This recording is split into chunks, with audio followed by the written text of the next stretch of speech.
boa tarde, bom dia, boa noite. Eu não sei a que hora você vai ver esse vídeo, mas eu espero que quando ele chegar até você seja uma bênção na sua vida, que possa edificá-lo, que você possa se encher com essa palavra, absorver o que eu vou colocar aqui hoje. Eu quero falar sobre oração. Está lá em Mateus 6 e Mateus 7.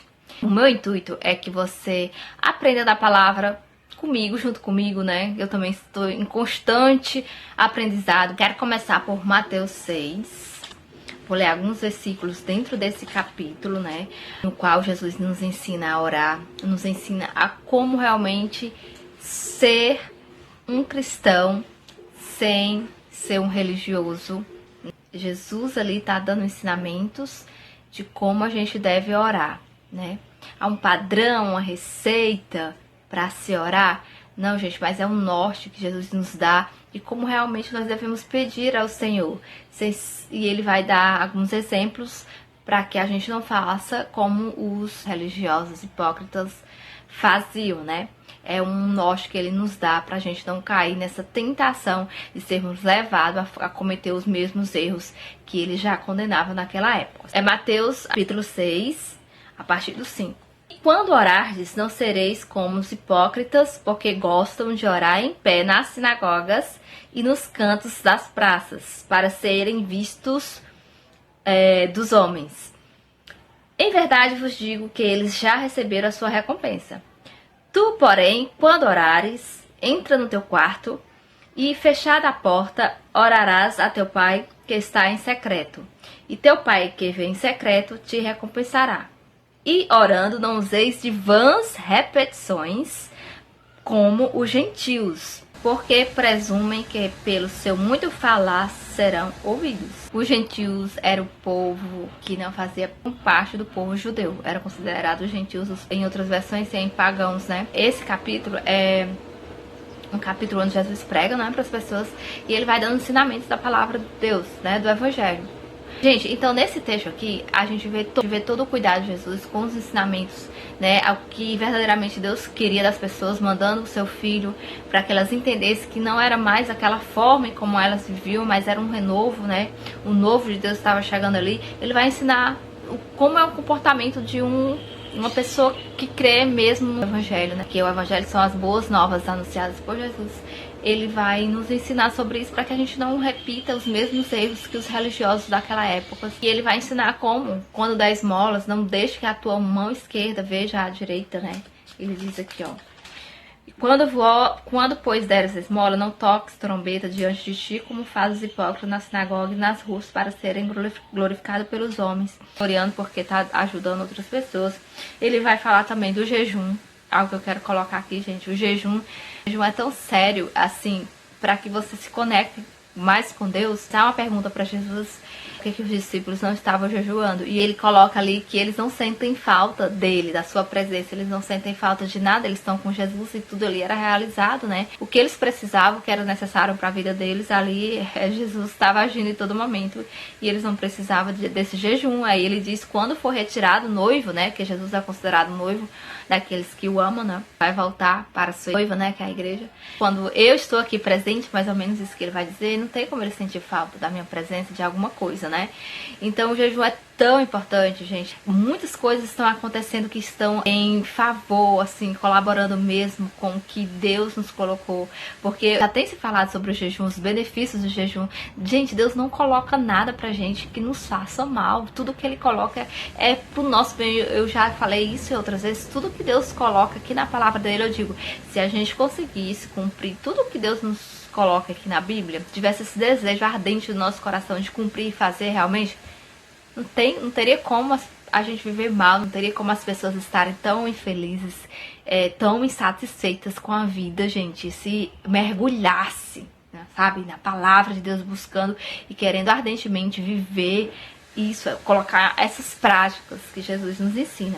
Voltando aqui, Jesus vai dizer, no versículo 16, ele vai dizer, quando jejuardes, não vos mostreis contristados, né, tristes, como os hipócritas, porque desfiguram o rosto, a fim de parecer os homens que jejuam, né? Então os hipócritas, tudo fazia a gente ver tudo que eles faziam não era de coração, sabe? Era externo, era tudo pra mostrar, sabe? Que eu sou o mais santo, que eu sou escolhido de Deus, sendo que o coração estava tão longe do propósito que era pra ser. Jejuavam e mostravam tristes que estavam ali jejuando, sabe? É tão importante a gente, quando jejuar, não ficar demonstrando isso. Então Jesus nos aconselha aqui, quando jejuar não precisa estar falando para as pessoas que você está jejuando, né?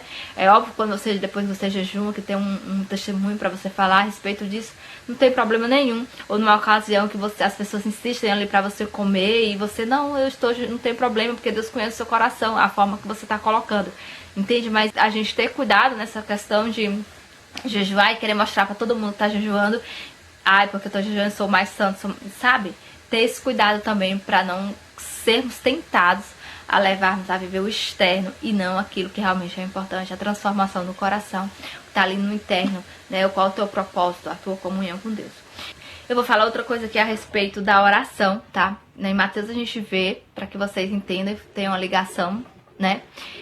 Os versículos sempre se complementam, nunca se contradizem. Em Mateus 6, Jesus vai dizer assim, não use de vãs repetições, né? Mateus 6, no 7...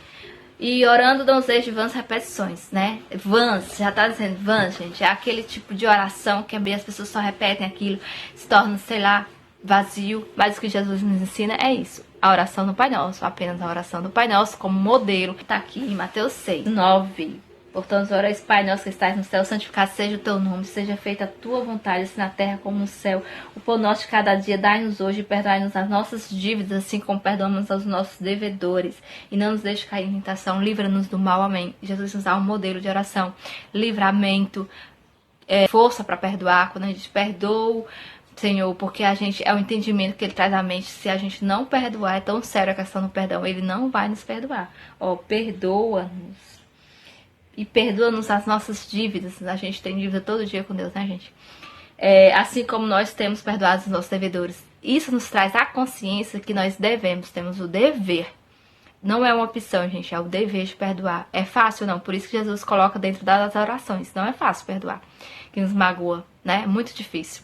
Mas é a condição para Deus te perdoar. E aí, se você não consegue perdoar, o que vai ser de você? Porque não tem como Deus te perdoar, é muito claro. Ele não vai te perdoar.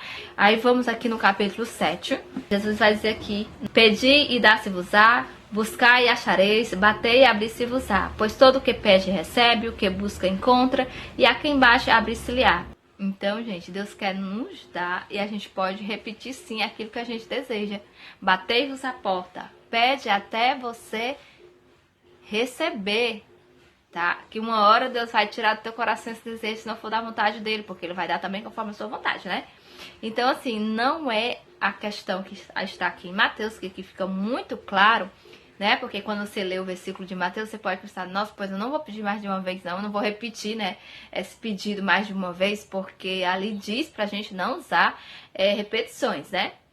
Mas aqui Mateus já diz que bata-se a porta. A porta você é insistente, né? Você vai bater para até a porta abrir, né? Em determinadas situações, você chegou numa casa, você vai a algum lugar, você não insiste, você bate uma vezinha só na porta, a sala não abre.